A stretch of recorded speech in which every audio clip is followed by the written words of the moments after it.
नमस्कार, आप देख रहे हैं जवाब तो देना पड़ेगा और आपके साथ में विजेंद्र सोलंकी। कृषि यानी कि खेती बाड़ी, कृषि देश के लिए उस ऋषि की भांति है जो देश साधना में अनंत काल से विलीन है, बिना कुछ मांगे, बिना किसी उम्मीद के, और अनंत काल से देश साधना में विलीन होते हुए ढांचा मात्र बच गई है, जिसको वापस पोषित करने का इरादा या कहीं सियासी वादा अनेकों बार किया गया। घोषणा पत्रों में तो खेती किसानी की जवानी लौटाने की बात करते करते लगता है कि कलम की स्याही सूख गई, लेकिन बदलाव की तस्वीर स्याह काली ही नजर आती है। एक उम्मीद 2016-17 के बजट में जगी थी कि 2022 तक किसानों की आय दोगुनी कर दी जाएगी। आज हम 2022 में जी रहे हैं, लेकिन किसान क्या दोगुनी आय की हकीकत को जी रहे हैं? सवाल गंभीर है। सवाल अलग से कृषि बजट लाने का भी है, क्योंकि कृषि रूपी ऋषि को यह सपना भी बीजेपी ने ही दिखाया था, और बतौर बीजेपी के राष्ट्रीय अध्यक्ष रहते हुए राजनाथ सिंह ने अनेकों मंचों से कहा था कि बीजेपी की सरकार आएगी तो अलग से कृषि बिल आएगी। सवाल यह भी है कि देश में consumer affair business rule committee 2011 की सिफारिशें थी कि एमएसपी पर खरीद गारंटी का कानून लाया जाए। जानते हैं इसके चेयरमैन कौन थे? प्रधानमंत्री मोदी। वहीं भारत सरकार के कृषि लागत एवं मूल्य आयोग की 2015 से लगातार 3 साल सिफारिश है कि किसानों को अपनी उपज व्यवस्था में कम दामों पर ना बेचनी पड़े, इसके लिए एमएसपी पर खरीद की गारंटी का कानून लाया जाए। यह सिफारिशें भी अभी तक नहीं मानी गई। तो सवाल यह है कि इस बार के कृषि कानून से क्या अन्नदाता की आमदनी बढ़ने के साथ जिंदगी बदल जाएगी और खेती फिर से लहलहाती नजर आएगी? क्या वाकई में खेती बाड़ी में इस बजट के जरिए वो खाद डाली जाएगी जिससे एक बार फिर से खेती बाड़ी मुनाफे का सौदा बन जाए?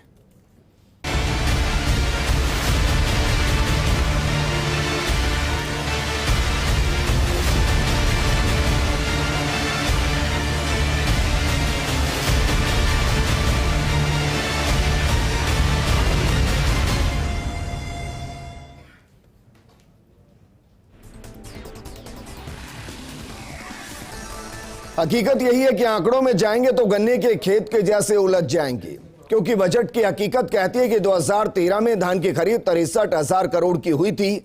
2020 में यह बढ़कर 1,45,000 हो गई। गेहूं की खरीद के लिए 2013 में 33,000 करोड़ का लक्ष्य था। 2020 में बढ़कर 75,000 करोड़ हो गया। यानी खरीद बढ़ी है, कागजों में यह जमीन पर कहना मुश्किल है। लेकिन किसान की मांग है कि एमएसपी पर कानून आए, लागत का 1.5 गुना मूल्य मिल जाए। तो वादा 2017-18 के बजट में जो किया गया था वो याद आता है, और इससे भी जरूरी एमएसपी का नया कानून लाया जाए। इसके बाद कर्ज माफी, कम ब्याज पर कर्ज देना, खाद बीज की समस्याओं का समाधान हो। क्या इस बजट से खेती को खाद मिल पाएगी?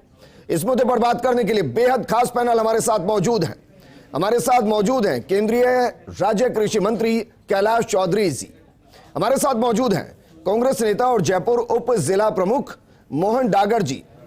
हमारे साथ मौजूद हैं बीजेपी प्रवक्ता चेतन पुरोहित जी, और हमारे साथ मौजूद हैं अखिल भारतीय किसान सभा के joint secretary doctor Sanjay Madhav ji, Bharatiya Kisan union के प्रदेशाध्यक्ष राजाराम मील जी हमारे साथ मौजूद हैं, और हमारे साथ भारतीय किसान संघ के प्रदेश मंत्री वीरेंद्र चौधरी और विषय विशेषज्ञ केसी घुमरिया जी भी हमारे साथ थोड़ी देर में जुड़ेंगे। लेकिन राजाराम मील जी, इस प्रोग्राम को मैं शुरू करूं उससे पहले जानना चाहूंगा वर्तमान किसान की जरूरत क्या है जो इस बजट में पूरी होनी चाहिए, उम्मीद की जा सकती है? इस बजट में सबसे पहले तो आज की तारीख में जो डीजल और पेट्रोल का रेट है जी, ये कम होना चाहिए, नंबर 1। नंबर 2, जो आज 22-23 दिन का जो एमएसपी है, एमएसपी की गारंटी होनी चाहिए कि एमएसपी जो धान पैदा हो रहा है वो एमएसपी पर बिके। नंबर 3 की आज सरकार ने खाद बीज और जिस तरीके की किसान की जरूरत की चीज़ों को कहाँ लेके चले गए? ये क्या हालत क्या है इन लोगों की जी? आज 1 एकड़ पे 25,000 का खर्चा बढ़ गया। अगर 1 एकड़ पे लागत 25,000 फालतू आ जाएगी, तो किसान कहाँ तक क्या कर लेगा, कैसा? लेकिन हम तो 2022 में सर आय दोगुनी हो गई होगी। आय बहुत बढ़ गई किसानों की, 27 रुपये बता रहे हैं, 27 रुपये आय है किसान की। किसान इससे ज्यादा मतलब कमजोर कब था? आज प्रतिदिन के हिसाब से आप कह रहे हैं कि किसान 27 रुपये कमाता है। आज हालत देश के अंदर किसानों की नहीं है, किसान, मजदूर, मध्यम वर्ग के व्यापारी, ये इनके दोस्त और मित्र जो अडानी अंबानी को भूल जाओ जी, कि जिनकी आमदनी 2 गुना, 10 गुना, 20 गुना, 100 गुना, तो बोलो वो ही है कि करोड़ रुपए की ये देश की जो संपदा आज तक पैदा हुई उसको बेचने पे तुले हुए हैं जी। हमारे BSNL दे दिया, रेलवे दे दिया, हवाई अड्डे दे दिए, तो देश को कहाँ लेके जाना चाहते हैं? ये बताते हैं कि देश को हम पता नहीं कहाँ ऊँचा उठा के लेके।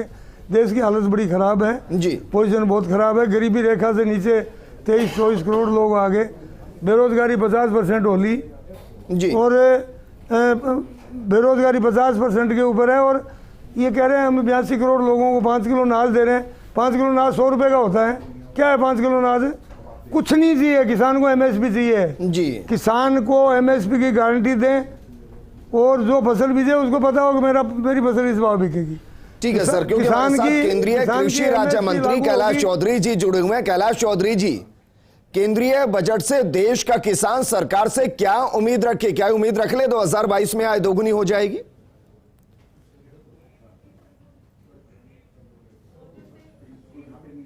प्रधानमंत्री माननीय नरेंद्र मोदी जी का विजन देश के किसान को मजबूत करना और 2022 तक किसान की इनकम को डबल करना है, और इसी दृष्टि को ध्यान में रखते हुए कई योजनाएं बनाई गई हैं। और उसमें सबसे महत्वपूर्ण काम ये हुआ है कि कृषि का बजट बढ़ाया गया है।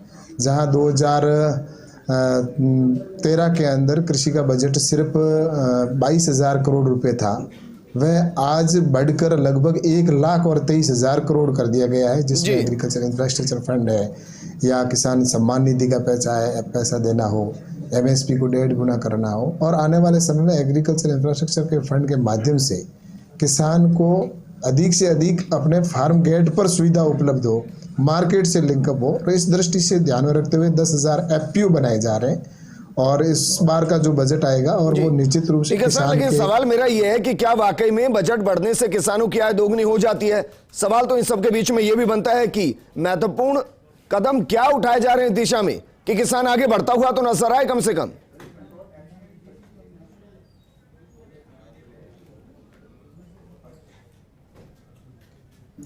ऐसा है कि कृषि के क्षेत्र में बहुत कुछ काम करने की आवश्यकता है, और जैसा कि आने वाले समय के अंदर मैं कह सकता हूँ कि इस बार जो बजट आएगा उस बजट में कृषि आधारित बजट होगा, और किसान को इनकम कैसे बढ़े इस दृष्टि से मार्केट से उनको जोड़ना, एग्रीकल्चर इंफ्रास्ट्रक्चर फंड के माध्यम से किसान के खेत के अंदर उनको वो सारी सुविधाएं हो, तिलहन के अंदर हम कैसे आत्मनिर्भर बने, और ऑयल पाम मिशन के तौर पर हम आगे बढ़ रहे हैं। और इसके साथ ही टिश्यू कल्चर लैब हो, जो क्योंकि बागवानी के ऊपर भी हमारी सरकार बढ़ावा दे रही है, तो टिश्यू कल्चर लैब है, वो किसान को सुविधा पूर्वक उपलब्ध हो, टेक्नोलॉजी नहीं मिले, इन सारी सर अगर 2022 में भी यही सोचना पड़ रहा है कि आय कैसे बढ़े, तो मेरा सवाल फिर वही आकर खड़ा हो जाता है कि 2016-17 के बजट में कहा था कि आय दोगुनी हो जाएगी, अभी हम यही सोच रहे हैं।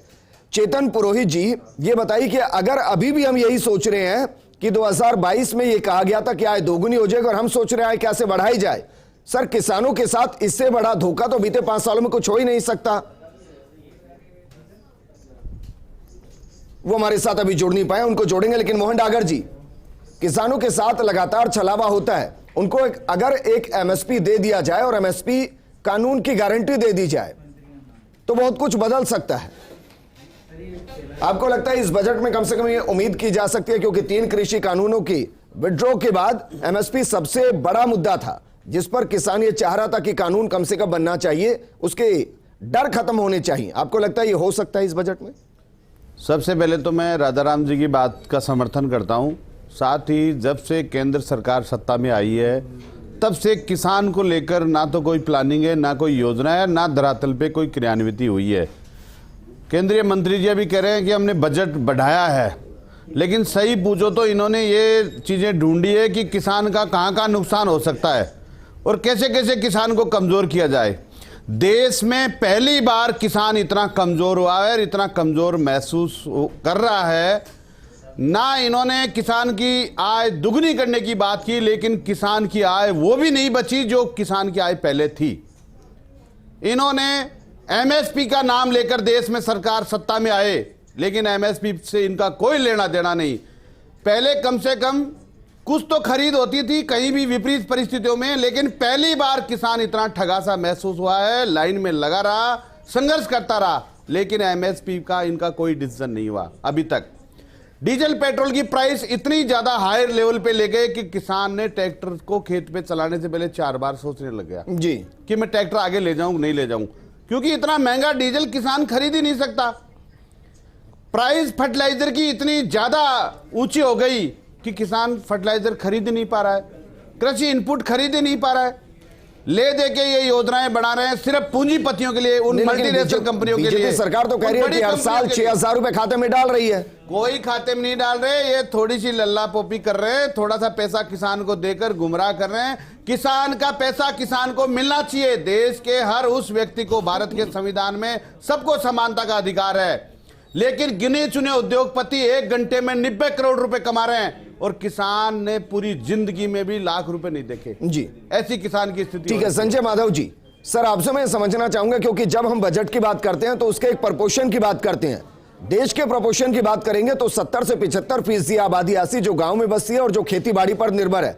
आपको लग रहा है अगर 2022 में आय दोगुनी करने के लक्ष्य को पूरा करना है तो फिर इस बजट का 70-75% कृषि आधारित करना पड़ेगा, ताकि एक तो पलायन रुक जाए, दूसरा खेती बाड़ी पर फोकस रहे, इंफ्रास्ट्रक्चर तैयार हो और किसानों की आय दोगुनी होने की तरफ बढ़ती हुई नजर आए। विजेंद्र जी, आपकी जो बात है वो तो सही है, उससे मैं सहमत हूँ, लेकिन जो सरकार की जो वर्तमान में नीतियाँ हैं वो कहीं भी आशा नहीं जगाती हैं जो आप कल्पना कर रहे हैं जी। अभी जो वर्तमान में जो परिदृश्य है उसमें देखा तो पिछले ये 7 साल के अंदर 1 लाख के करीब किसानों ने आत्महत्याएं की हैं, और 2019 में अकेले में जो है आंकड़े हैं कि 42,480 किसानों ने आत्महत्या की है। 32,559 जो है कृषि पर आधारित दिहाड़ी मजदूरों ने आत्महत्या की है जी, और 10,281 दिहाड़ी मजदूर, उसके नेशनल जो क्राइम ब्यूरो के आंकड़े हैं। तो आत्महत्या किसान कोई ऐसा तो कर नहीं रहा कि उनको आनंद आ रहा है आत्महत्या करने का कारण यह है कि जो अभी राजाराम जी कहते हैं 27 रुपये प्रति व्यक्ति की आय में किसान का गुजर हो रहा है। प्रतिदिन प्रति व्यक्ति आय जो है, महीने की जो आय है टोटल 890 रुपये के करीब, 900 से कम रुपये की इनकम जो है एक किसान की है। तो आप अनुमान कर सकते हैं कि सरकार की वो डबल की बात करें, अब 2022 तो आ गया, ये 2014 में डबल करने की बात थी। वास्तविकता ये है कि जिन नव उदारवाद की आर्थिक नीतियों पर ये देश चल रहा है, आज इसको नरेंद्र मोदी जी तेजी से दौड़ा रहे हैं इस ट्रेन को, वो नव उदारवाद की आर्थिक नीतियां सिर्फ उनका एक ही उद्देश्य है, खेती किसानी को बर्बाद करके किसानों को जमीनें छीन के और जो है बड़े बड़े पूंजीपतियों कारपोरेट घरानों को सौंप दिया जाए। जैसा कि 3 कृषि कानून जो लाए, उससे पहले भूमि अधिग्रहण बिल जो लेकर आए, हर जो कदम है, कैलाश चौधरी जी कोई भी दावा करते रहे, उनको अधिकार है, क्योंकि सरकार के जो है मोदी जी की मंशा के बारे में दावे कर सकते हैं, क्योंकि वो स्तुति गान का जमाना चल गया आजकल बीजेपी में, स्तुति गान करना हर बात में मोदी जी की। लेकिन वास्तविकता के धरातल पर यदि चेक करेंगे तो मनरेगा का बजट कम हो गया। आप देखिए हालत क्या है, जो कृषि विस्तार योजना चला करती थी, जो कृषि में रिसर्च करती थी, खेती किसानी में किसान को क्या पैदा करना है, कब पैदा करना है, उसके बारे में नई नई खोज होती थी, उसका सारा बजट खत्म कर दिया। सारा का सारा जो डीजल पेट्रोल, सारा जो कृषि पर इनपुट था, खाद बीज, उन पर सारी सब्सिडी खत्म कर दी। आज जो है इनपुट बढ़ गया, लागत बढ़ गई, और जो न्यूनतम समर्थन मूल्य पर जो खरीद की बात है वो घोषणा होती है, लेकिन खुद सरकार जो स्वामीनाथन आयोग की सिफारिश जो लागू करने का दावा कर रही है उसमें C2 + 50%, भाई लागत का कुछ 50% मुनाफा हो तब तो किसान खेती करेगा। अभी जो लागत ही पूरी नहीं हो रही है, घाटे में, इसलिए किसान कर्ज में दबा पड़ा है। कर्ज माफी की बात आती है तो अभी इधर से उधर फुटबॉल बना रखा किसान को। हमारे राहुल जी आए राजस्थान में, 10 दिन के अंदर कर्जा माफ हो जाएगा। आज सहकारी का कर्जा करे वो केंद्र सरकार करेगी, वो कह रहे हैं राज्य सरकार करेगी। ऐसा खेल जो है किसान के साथ में भाजपा कांग्रेस दोनों खेल रही है, मजाक बना रखा है। ठीक है कैलाश चौधरी जी, 2 सवाल खड़े हुए सर, मुमकिन है जवाब दीजिए। पहला खड़ा हुआ है समर्थन मूल्य को लेकर और दूसरा खड़ा हुआ है बकाया भुगतान को लेकर। केंद्र सरकार इसको लेकर कुछ सोच रही है और इस बजट में कुछ उम्मीद की जा सकती है?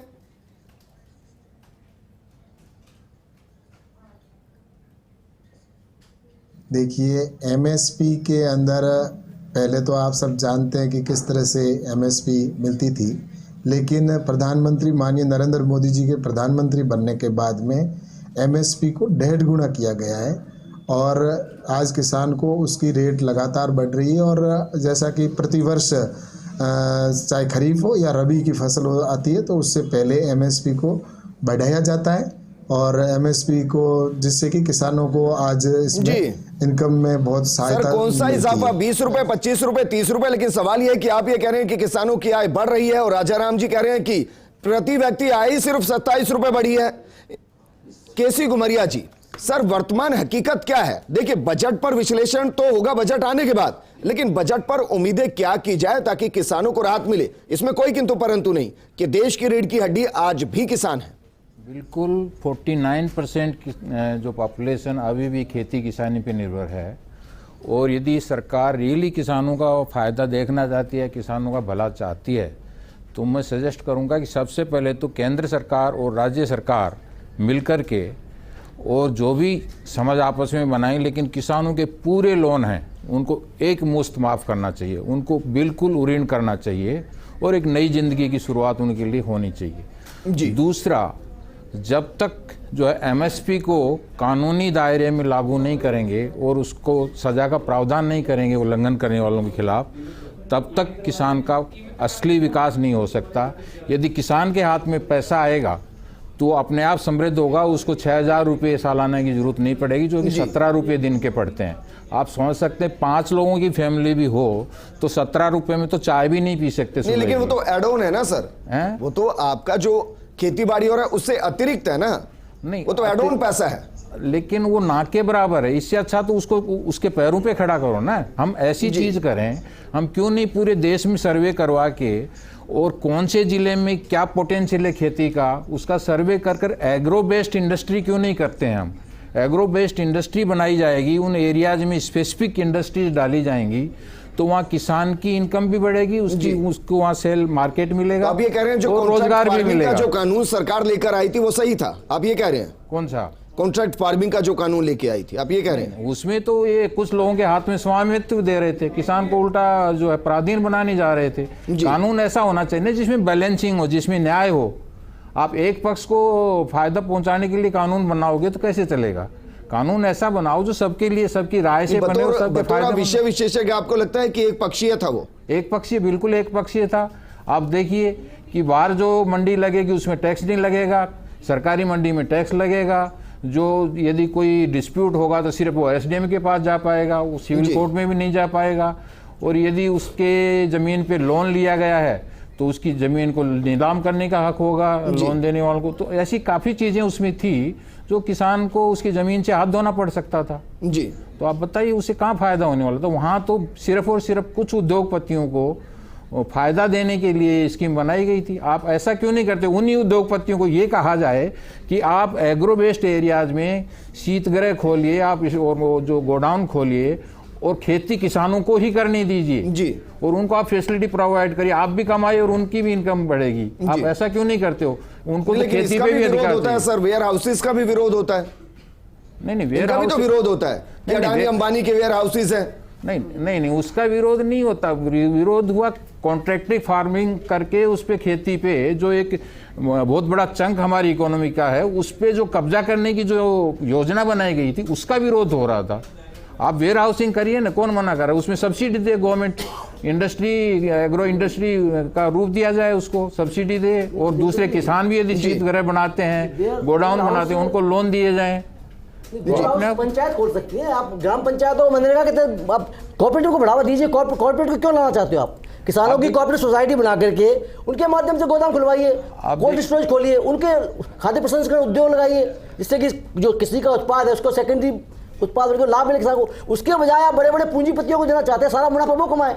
गन्ना उगाया, जूस निकाल के बेचेंगे, उनका 5 गुना दाम हो जाएगा। टमाटर का सॉस बना करके, इसके बजाय गांव के अंदर जो किसान है उसकी कोऑपरेटिव सोसाइटी बनाकर उसके लगाया जाए टमाटो जूस का कोई प्लांट। तो उससे कौन रोक रहा है सर? सरकार उसके लिए बजट दे, आप सरकार उसके लिए प्रावधान करे। बजाय कारपोरेट को लाने के देती। सर ये कंफ्यूजन है, देखिए बीच का कंफ्यूजन है। लघु उद्योग के लिए क्या सरकार बजट नहीं देती? लघु उद्योग नहीं, विजेंद्र जी मैं लघु उद्योग की किसान बजट, मैं लघु उद्योग क्या उसको नहीं देगी? विजेंद्र जी लघु उद्योग की बात नहीं कर रहा हूँ, मैं कह रहा हूँ जो पंचायतें हैं, ग्राम पंचायतें, उनमें मनरेगा के माध्यम से यदि कोल्ड स्टोरेज बनाए जाए, सरकार उसके लिए बजट दे तो क्या दिक्कत है? किसान को फायदा मिलेगा, सरकार के गोदाम बनेंगे, मनरेगा में काम मिलेगा लोगों को, गरीब को। और अगर ठीक है, वीरेंद्र चौधरी जी सर देखिए, बजट आ रहा है और मांग तो यहां तक भी की जा रही थी। राजनाथ सिंह कई मंचों से, जब वो राष्ट्रीय अध्यक्ष हुआ करते थे, वो कहते थे कि कृषि बजट हम अलग से लेकर आएंगे। हालांकि वो उसके बाद कभी हुआ नहीं, दूसरी सरकार चल रही है। आपको लग रहा है कि बजट के जरिए अगर किसानों की स्थिति को सुधारना तो एक अलग से कॉन्क्रीट बजट होना चाहिए जो सिर्फ कृषि आधारित हो? ये बिल्कुल होना चाहिए विजेंद्र जी। किसानों के लिए अलग से बजट सुविधा होनी चाहिए, अलग से बजट बना करके किसानों की जो आपदा है, फसल नुकसान है, उसके सहयोग करना चाहिए। बाकी मेरा ये कहना है कि दोनों सरकार से, जैसे राजस्थान सरकार है, इन्होंने किसानों को जितना धोखा दिया है ये कभी नहीं दिया ज़िंदगी में। इन्होंने कह दिया कि संपूर्ण ऋण माफ़ होगा, वो आज तक नहीं हुआ। पहले तो ये था कि 10 दिन में कर्जा माफ़ हो जाएगा, तो किसानों ने सोचा कि भाई कर्जा माफ़ हो रहा है तो नहीं भरेंगे, वो नहीं भरा। फिर उन्होंने 2 लाख रुपए का आंकड़ा ला दिया सरकार ने कि 2 लाख रुपए तक का ही लोन माफ़ होगा, वो भी नहीं हुआ। वो कहाँ से आ गया आंकड़ा? फिर आ गया कोऑपरेटिव बैंक का कि ये तीसरा ये कोऑपरेटिव बैंक का ही होगा, जबकि पिछली सरकार ने कोऑपरेटिव का लोन माफ़ कर दिया था किसानों का। बचा कुचा इस सरकार ने किया है। अब किसान जो अपना ऋण जमा कराना चाह रहा था वो किसी ने जमा नहीं कराया, इस लोभ में कि साहब सरकार किसानों का संपूर्ण कर्जा माफ़ करेगी। और इस चक्कर में क्या हुआ कि किसान 2018 से अब तक वो भरा ही नहीं। जैसे एक साल में 364 दिन में अगर कोई किसान अपना ऋण जमा करा देता है तो 3% ब्याज लगती है जी, और 365 दिन होते ही उसमें 7% हो जाता है। और फिर एक साल हो कुछ टाइम बाद वो 15% ब्याज हो जाती है। फिर वकीलों का नोटिस जाता है, फिर वो कुटकी का भी पैसा जुड़ जाता है। यानी कि उस किसान को इतना ऊपर से लाद दिया जाता है कर्जे पर कि वो चुका नहीं पाता है। ये तो हो रहा है अभी किसानों के साथ। अगर एक बात और है विजेंद्र जी, किसानों का कोई लोन लेता है बैंक से, मानो किसी के पास 10 बीघा भूमि है और वो उसको सरकार बैंक दे रही है कितना, 1 लाख रुपए। केसीसी लोन 1 लाख रुपए देती है। दुगनी कैसे हुई वो बताओ ना। वो भी बता रहा हूँ मैं, पहले बता रहा हूँ ना। दुर्दशा इसीलिए तो हुई है किसानों की आमदनी कैसे बढ़ेगी? किसान तो मर रहा है, पहले किसानों को भूखा मर रहा है आज की तारीख में। घुमरिया जी ने जैसे कहा किसानों का, अब हमारे कैलाश भाई बोल रहे हैं, इसको मालूम पड़ेगा, बाद में बोल तो रहा हूँ ना, मालूम पड़ेगा। अभी मैं बोल रहा हूँ किसानों का अब तक का जो घोषणा की है वो माफ किया जाए, नए सिरे से एक जीवन जीना जाए। मैं मान लेता हूं आपकी वीरेंद्र चौधरी जी, मैं मान लेता हूं किसान का कर्जा माफ हो गया सर, उसकी आमदनी तो बढ़ नहीं रही, उसके बाद उसकी खेती पर पैसा मिल नहीं रहा, फिर से कर्जदार हो जाएगा, फिर क्या करेंगे? नहीं बता रहा हूं ना, जो तरीका बता रहा हूं। बीज बढ़ गया, जो बीज है, जो साधन खरीदते हैं, अपना कृषि साधन जो खरीदते हैं उस पर टैक्स, सर उसकी आमदनी बढ़ा दीजिए ना, कर्जा दे देगा। आमदनी ऐसा है, आमदनी बढ़ जाएगी, कर्जा चुका देगा वो। विजय जी आमदनी बढ़ाने का नहीं है, एमएसपी का भी तरीका बता दूं। एमएसपी 25% का है प्रावधान, 25% भी नहीं खरीद पाती है सरकार, 12% 15% खरीद पाती है। ये तो दिक्कत क्या है? ये सरकार का है ना। राजाराम मील जी, बार बार सर ये कहा जाता है कि आय दोगुनी हो जाएगी, एमएसपी को लेकर कानून बना दिया जाए। मेरा सवाल यह कि 1 साल से ज्यादा तो आप लोग भी सड़कों पर बैठे रहे सर, पूरा देश जाम करके रखा गया, उसके बाद भी एमएसपी का कानून के लिए सरकार को झुका नहीं पाए, और इससे पहले वादे ना जाने कितने बार किए गए। एमएसपी पर गारंटी का कानून अगर नहीं आता तो कुछ बड़ी पेचीदगियां तो होंगी जो सरकार सोल्व नहीं कर पाती, वो क्या है, उसको लेकर लड़ाई क्यों नहीं होती? मेन मुद्दे की बात यह है, मैं आपको बताना चाहता हूं कि 23-24% जीडीपी जब माइनस में गई तो सेंट्रल सरकार को पता पड़ा कि 4%, 4.5% किसान की जीडीपी प्लस थी, तो सरकार को ये मालूम पड़ा कि किसान जिंदा है, जब भी तेरे सामने किसान आएगा जी, बाकी देश को तो सल्टा दिया। उसी की बात थी जो ये 3 काले कानून लेके आए, जो कानून का मकसद ही वो था जी। आज किसान को परेशानी में डालने के लिए कौन से काम नहीं किए? हमारी डिग्गियों की पेमेंट आती है। बताइए, इन 3 कानून को छोड़ देते हैं, उससे पहले क्या किसान आत्महत्या नहीं कर रहा था? क्या उससे पहले उम्मीद नहीं की जा रही थी किसान के आय को बढ़ाया जाए? उससे पहले बहुत खुश था किसान। मैं बता रहा हूँ आपको, डिग्गियों की पेमेंट आनी थी वो खत्म कर दी, किसान की कोई सुविधा थी सारी खत्म कर दी। आज की तारीख में एमएसपी के ऊपर कोई खरीद नहीं होती, जगह जगह आंदोलन करके करना पड़ता है।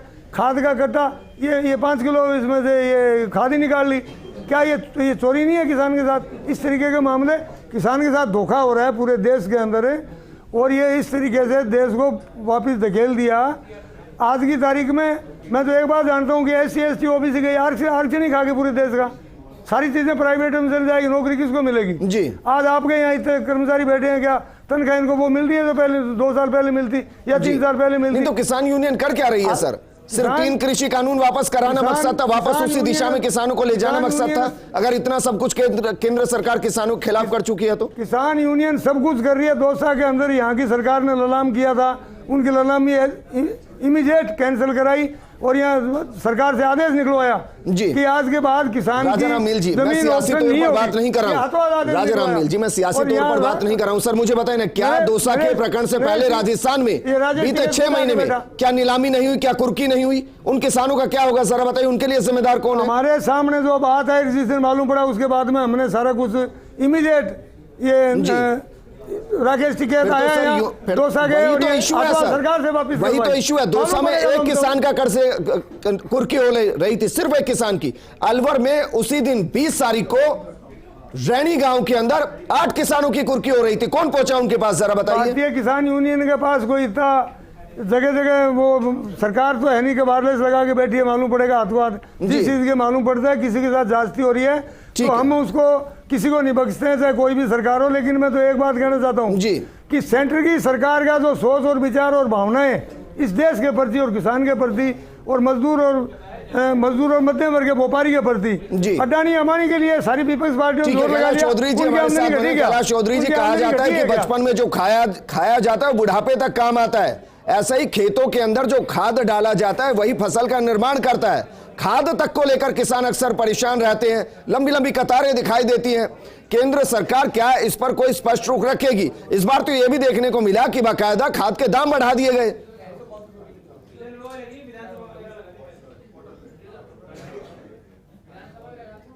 ऐसा है कि जो राज्य सरकार फसल बोने से पहले जो डिमांड करती है उसके अनुरूप उन किसानों को या उस सरकार को उसका जो फर्टिलाइज़र है वो मिल जाता है और वो पहुंचा दिया जाता है। लेकिन उसके बाद में कई बार राज्यों की डिमांड आ जाती है तो उसको लेकर जब समस्या आती है तो उसका समाधान करने के लिए हमने नई टेक्नोलॉजी यहाँ पर लागू की है। प्रधानमंत्री जी माननीय नरेंद्र मोदी जी को मैं बहुत बहुत धन्यवाद देना चाहूँगा कि नैनो फर्टिलाइज़र को इस देश में लागू किया गया है। और नैनो फर्टिलाइज़र की एक तो रेट भी कम है और एक उसका ट्रांसपोर्टेशन खर्चा भी कम होगा।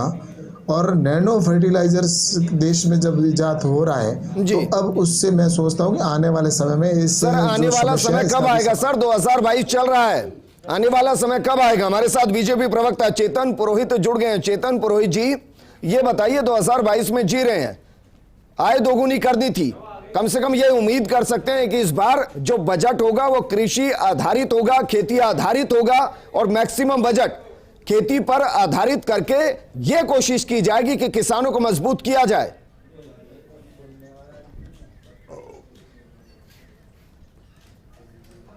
चलिए एक बार फिर उनसे संपर्क टूट गया या जाने संपर्क तोड़ दिया गया है। बहरहाल केसी घुमरिया जी, केसी घुमरिया जी, सर आजादी के बाद से ही लगातार ये मांगे उठती जा रही हैं, जो मांग अभी भी बनी हुई है। सबसे महत्वपूर्ण सवाल वही कि एमएसपी को लेकर कानून की बात बहुत करते हैं, अलग अलग संगठन करते हैं, अलग अलग पार्टियां जब विपक्ष में बैठी होती है वो भी जोर शोर से करती है, लेकिन सत्ता में आते ही ना जाने कौन सी बेड़ियां लगती है कि इस पर बोलने को तैयार नहीं होते। कुछ तो ऐसा होगा कि इस कानून को लाने से सब बचते हैं, जबकि इस कानून को जो सरकार लाएगी शायद हो सकता है अगले 10 साल तक वो देश में राज करे। देखो, दलील ये दी जाती है एक तो कि साहब इससे जो है बजट सिस्टम ही खराब हो जाएगा गवर्नमेंट का और जो है 15-16 लाख करोड़ रुपए इस पे खर्च होगा, जो कि गलत है जी। यदि एमएसपी को कानून बनाती है गवर्नमेंट तो जो व्यापारी हैं उनको भी उसी रेट पे खरीदना पड़ेगा और ऐसा नहीं कि पूरा सरकार को खरीदना पड़ेगा जी। व्यापारी भी खरीदेंगे और सरकार को बहुत कम हिस्सा ही खरीदना पड़ेगा। बस जरूरत सिर्फ इच्छा शक्ति की और कानून बनाने की है, नंबर 1। दूसरा ये है कि साहब जो है एमएसपी को वर्किंग करना अलग अलग फसलों का बड़ा जटिल काम है और उसमें क्वालिटी का ये कई बातें कही जाती हैं, ये सब बहाने हैं। देखिए, एमएसपी कैलकुलेट करें, जो बेसिक खर्चे हैं, जो खेत का है, लेबर का है, ट्रैक्टर का है, फसल का है, बीज का है, खाद का है, जो सारी और जो घरेलू लेबर काम करती है, उस सबको जोड़ के एक जो है प्रॉफिटेबल एमएसपी वर्कआउट किया जाए तो सब चीज़ें अपने आप समाधान होगी और उससे इकोनॉमी खराब नहीं होगी, उल्टा इकोनॉमी सुधरेगी जी। उसका कारण ये है कि किसान के हाथ में जब ज़्यादा पैसा आएगा तो वो उस पैसे को लेके मार्केट में जाएगा, शादी के लिए कपड़े खरीदेगा और अनाज खरीदेगा, गहने खरीदेगा। लेकिन सर तो मेरा सवाल ये 80 करोड़ आबादी को तो 2011 की जनगणना के हिसाब से अभी भी अनाज दिया ही जा रहा है। हम जब 10 रुपए का चिप्स का पैकेट खरीद सकते हैं, 700 रुपए का पिज्जा खा सकते हैं, तो क्या हम वाकई में देश को ये समझा नहीं सकते कि आप 150 रुपए किलो अनाज खरीद लीजिए? एक परिवार कितना अनाज खाता होगा साल में सर? 2 क्विंटल, 3 क्विंटल, 4 क्विंटल, संपन्न परिवार होगा तो 8 क्विंटल, इससे ज्यादा तो नहीं खाता होगा सर। वीरेंद्र जी, सारे शहरी लोगों की तरह पैसे वाले तो नहीं ना, हम गांव को बिलोंग करते हैं। मैंने इसलिए 80 करोड़ की आबादी को अलग रख दिया है सर। तो 80 करोड़ की आबादी के लिए मुश्किल है ना साहब। उनको क्या हम भिखमंगाई बनाए रखना चाहते हैं? क्यों हम उनको 6,000 रुपए देना चाहते हैं? हम क्यों नहीं उनको स्ट्रॉन्ग बनाना चाहते कि परमानेंट सॉल्यूशन इस समस्या का निकले? क्यों नहीं हम उनको स्ट्रॉन्ग करके एग्रो बेस्ड इंडस्ट्री मैं तो किसानों की बात कर रहा हूं ना सर। जब हम एमएसपी की बात करेंगे, जब हम उनकी आय को दोगुना करने की बात करेंगे तो खर्चे के परिप्रेक्ष्य में उसको दोगुना करेंगे ना सर। पुराने रेट के मुकाबले में थोड़ी ना दोगुना करेंगे। नहीं तो खर्चे तो बढ़ गए हैं, 1 हेक्टर पे 25,000 रुपये हो गया है जी। और ये जो सेल प्राइस तो बढ़ी नहीं है, ये बोल रहे हैं 1.5 गुना बढ़ा दिए। क्या कहाँ बढ़ा दिए 1.5 गुना? आप खर्चे देखिए, आप पेट्रोल डीजल क्या भाव हो वही तो मैं गया सवाल कर रहा हूँ राजाराम मील जी। हाँ। सर इसका जवाब मुझे दीजिए कि किसान प्रॉफिटेबल हो, इसके लिए सरकार इस बजट में क्या लेकर आए? ऐसा कौन सा रामबाण लेकर आए? सरकार इस बजट में एक ही बात लेके आ जाए, एमएसपी की गारंटी दे दे, कानून बना दे, एमएसपी की उसकी गारंटी दे दे जी। उसके बाद में किसान के पास अगर पैसे आएंगे तो मजदूर, खेती घर किसान जो किसान और जो मेहनतकश मजदूर है उनके पास पैसे आएंगे। उनके पास आएंगे तो मध्यम वर्ग के व्यापारी जो उनके पास आएंगे। ये अडानी अंबानी ये दो धारी बात नहीं है।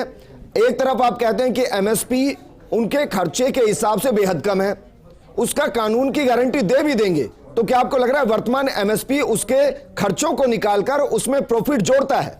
आप ये मान रहे हैं? इसका मतलब मैं ये निकालूं, मैं ये भी कह रहा हूं अगर आज की तारीख में जो एमएसपी कर रखी है, इस पे भी अगर हमारा ये जो जीन्स 22-23 जो है अगर सारी बिक जाए, लाभकारी छोड़ दो आप तो, इसी पे हमारी सारी फसलें अगर बिक जाती है, ये मक्की बाजरा ये जगह जगह 800 रुपये बेच रहे हैं, क्या बात कर रहे हो आप? मुझे सीधा बताइए ना सर, वर्तमान स्थिति में अगर एमएसपी जो सरकार निर्धारित करती है उस पर 100% अगर खरीद हो जाए तो क्या किसान प्रॉफिट में होगा? 100% प्रॉफिट में किसान प्रॉफिट में आ जाएगा। तो एमएसपी का फॉर्मूला सही है सर, क्यों विरोध हो रहा है? मजदूर को मजदूरी मिलेगी, मध्यम वर्ग के व्यापारी बचेंगे।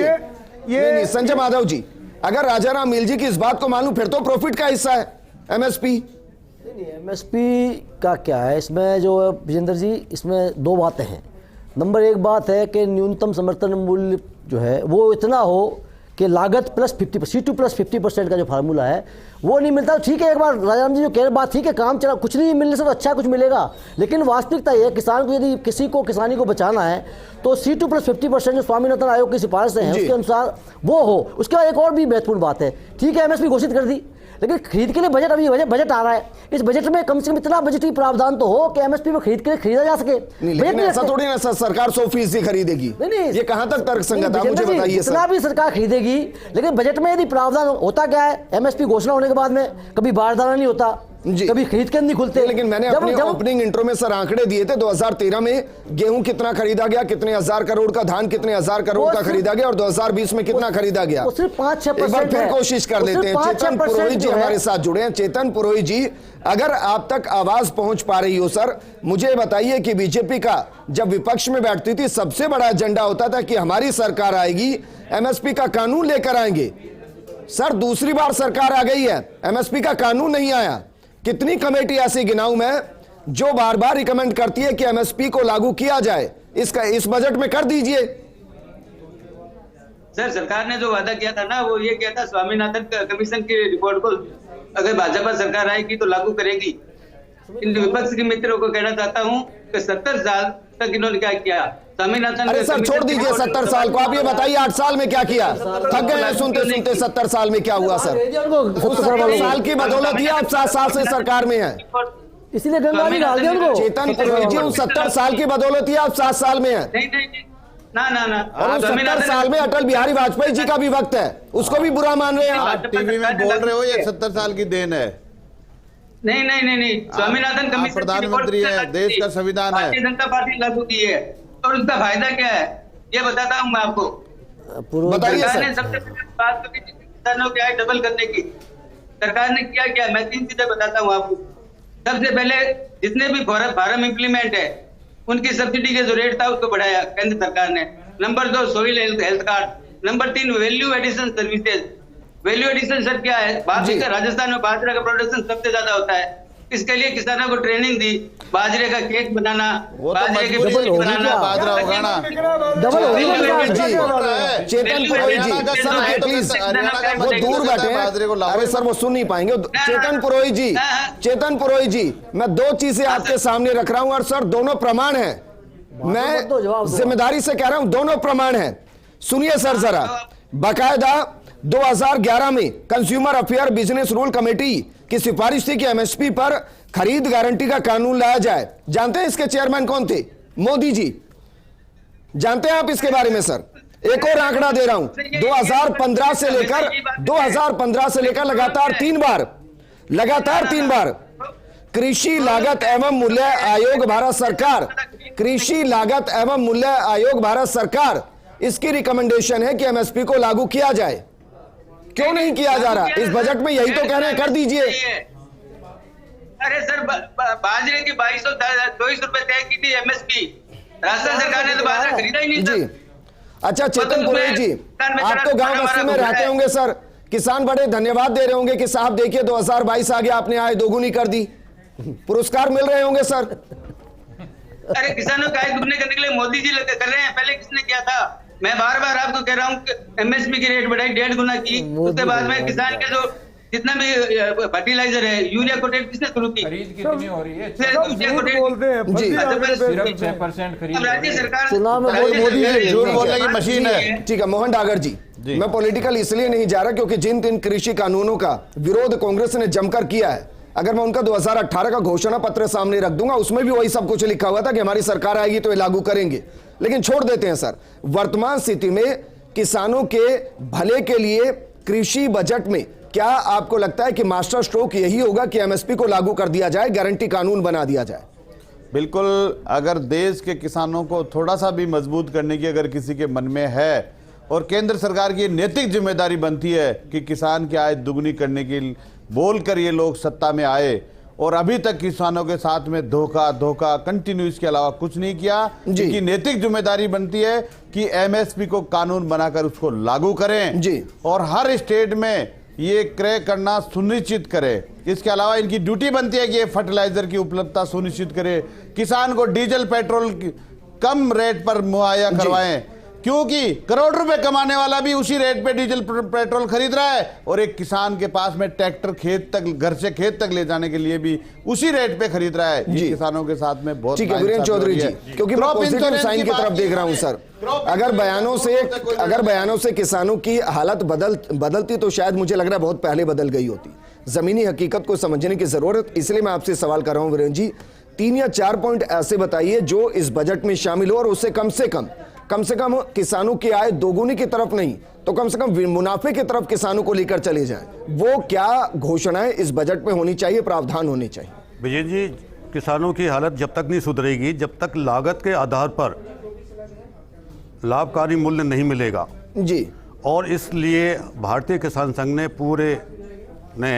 अभी तक लाभकारी गारंटी का लाभकारी मूल्य देने का 11 जनवरी को ज्ञापन दे चुके हैं। संघ के किसानों को बोलते ही हैं 11 जनवरी को कुछ नहीं है। हम ज्ञापन दे चुके हैं लाभकारी मूल्य की राष्ट्रपति को, प्रधानमंत्री जी को, प्रधानमंत्री दोनों को दिया है हमने, ज्ञापन दे चुके हैं। और 26 तारीख से पूरे ग्राम इकाई तक हमारा आंदोलन जारी रहेगा कि लाभकारी मूल्य किसान को दिया जाए जी। और जितना अभी 26 कौन सी सर? 26 जनवरी से 26 जनवरी 2000। अच्छा, मतलब बजट आने से एक सप्ताह पहले तक जब बजट बनकर छपने के लिए जाएगा, नहीं, लाभकारी मूल्य तो ज्ञापन दे चुके हैं सबको जी। ये तो जी पूरे तहसील लेवल का पीछा नहीं है। ये तो आरएसएस की ब्रांच है, बीजेपी भी आरएसएस की ब्रांच है। पहले वहां से राय लेंगे। ठीक है, सुन तो लो आप, मन की बात तो सुन लेने दीजिए जो भी कह रहे हैं। ठीक है वीरेंद्र जी, अच्छा वीरेंद्र जी मुझे बताइए जी, सुन लो साहब विजय जी,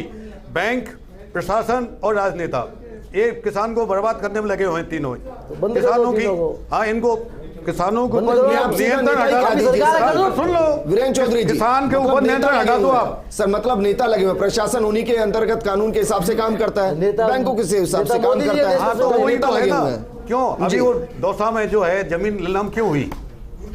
जब प्रशासन को ही पता है, हम ज्ञापन दे चुके थे, पूरे IGM देश को नीलाम कर दिया, कहाँ दो साल की नहीं फिर आप लोग यानी कि आपका रेल हाथ है भेज उसमें, दिया, भाईजान रेल आपका हाथ है भेज उसमें दिया। नीलाम कराने में, पूरे देश की प्रॉपर्टी नहीं, तो आपका हाथ रहा ना उसमें। हम तो ज्ञापन दे के आए हैं सरकार IGM को। आपकी है भाई और साहब। किसान सरकार संघ तो क्या कांग्रेस करेगा? की आपकी है अभी अरे राजस्थान में कांग्रेस की है। हवाई अड्डा कौन बेच रहा है? कहाँ? एयरपोर्ट कौन बेच रहा है? विमान रेलवे करते कौन बेच रहा हैं, है? विदेशों की यात्राएं रक्षा करते उद्योग कौन हैं। बेच अरे सर, रहा है? प्रधानमंत्री क्या करते हैं? नहीं नहीं, गलत बात है मोहन डागर जी। देखिए ये नहीं, मेरा सवाल यह है कि प्रधानमंत्री का एक अपना प्रोटोकॉल है, उस पर कभी भी क्वेश्चन नहीं होना चाहिए।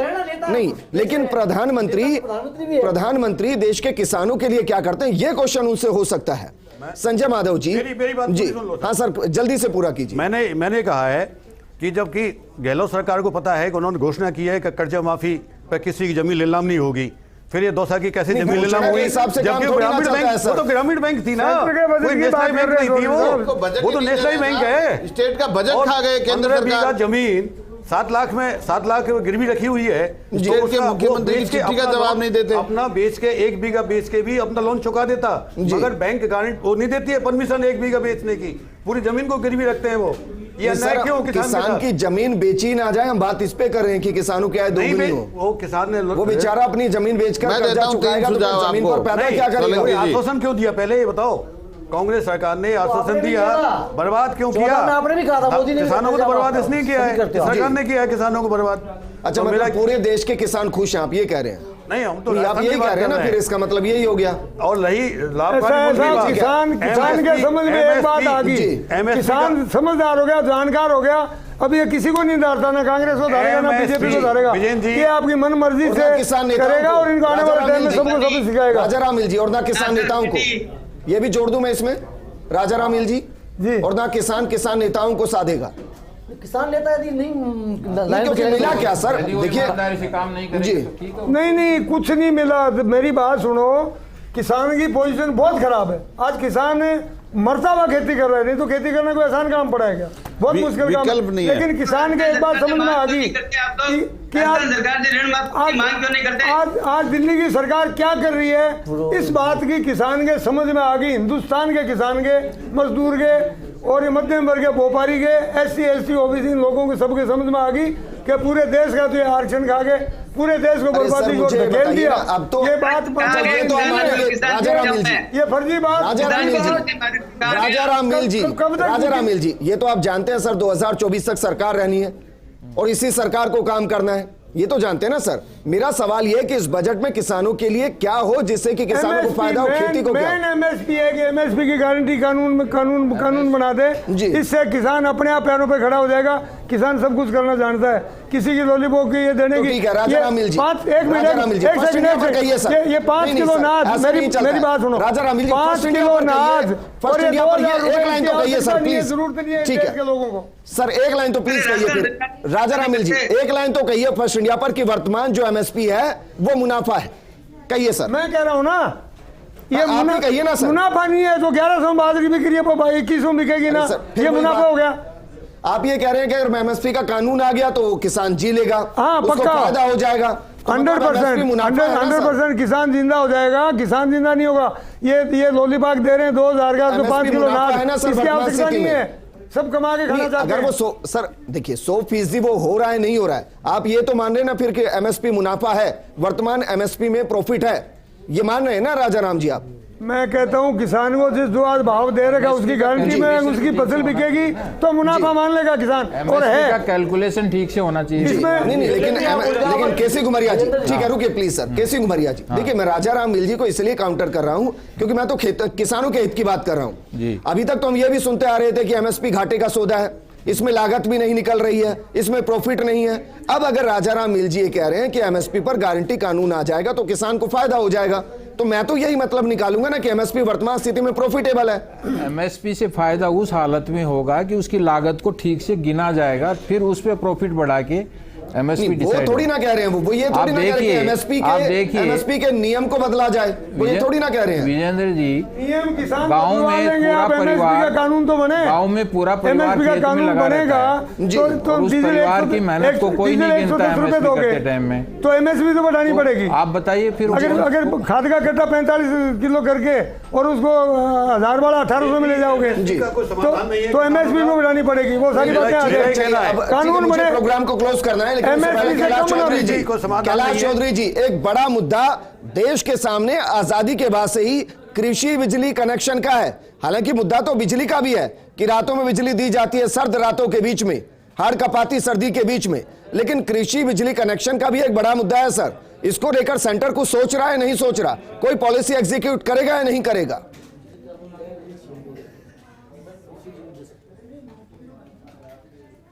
ऐसा है कि कृषि के बिल हैं या जो कृषि का कनेक्शन की बात की है आपने, ये राज्य सरकार का विषय होता है। और राजस्थान के अंदर, जैसा कि अगर मैं बात करूं राजस्थान की, तो राजस्थान के अंदर जब वसुंधरा राजे जी की सरकार जब आई थी, तो पहले जब उस समय लगभग कृषि कनेक्शन पूर्ण सभी कर दिए थे, 0 तक कर दिया था। लेकिन उसके बाद में जब कांग्रेस की सरकार आई तो एक बार फिर बढ़ गया, फिर वापस भारतीय जनता पार्टी की सरकार बनी तो हमने लगभग सभी कृषि कनेक्शन कर दिए थे। लेकिन अब वापस ये देखने को मिल रहा है कि कृषि के कनेक्शन है वो किसानों के समय पर नहीं होते, और ट्रांसफार्मर है या जो इक्विपमेंट की आवश्यकता होती है, तार वायर जो भी है, तो वो राज्य सरकार अभी उनकी पर्याप्त व्यवस्था नहीं होने की वजह से किसानों को परेशान होना पड़ रहा है। मैं राज्य सरकार से कहूँगा कि किसानों को किसी प्रकार की असुविधा ना हो, और जिनको किसानों को आवश्यकता है कृषि कनेक्शन की, तो वो तुरंत प्रभाव से कराए, ताकि किसान की इनकम का जो लक्ष्य है डबल करने का प्रधानमंत्री जी का, तो वो विजन तभी पूरा होगा कि राज्य सरकार और भारत सरकार मिलकर काम करेगी जी। तो मैं सोचता हूं कि इसमें हम सफल सर, दोनों मिलकर काम करेंगे तो किसानों का भला हो जाएगा। लेकिन ये नहीं जानते कि 2022 में अगर किसानों की आय दोगुनी होनी है तो करंट के बीच में फंसी हुई है। ठीक है, चेतन पुरोहित जी, एक लाइन में मुझे बताइए सर, इस बजट में क्या उम्मीदें करें किसान, एक लाइन में सिर्फ। इस बजट में सबसे किसान को सबसे महत्वपूर्ण आवश्यकता जो है कृषि का जो उपकरण है, उसमें उनको अगर सब्सिडी और बढ़ाई जाए तो किसान को उससे फायदा होगा। दूसरी बात है फर्टिलाइजर की जो उपलब्धता है वो सुनिश्चित की जाए, किसान को फायदा होगा। तीसरा नंबर कृषि ऋण, जिनको लेकर के राजस्थान की सरकार तो माफ करने की कार्रवाई अगर राजस्थान की सरकार करे। तीसरा कृषि कनेक्शन पेंडिंग, वो राजस्थान सरकार अगर ये काम करे।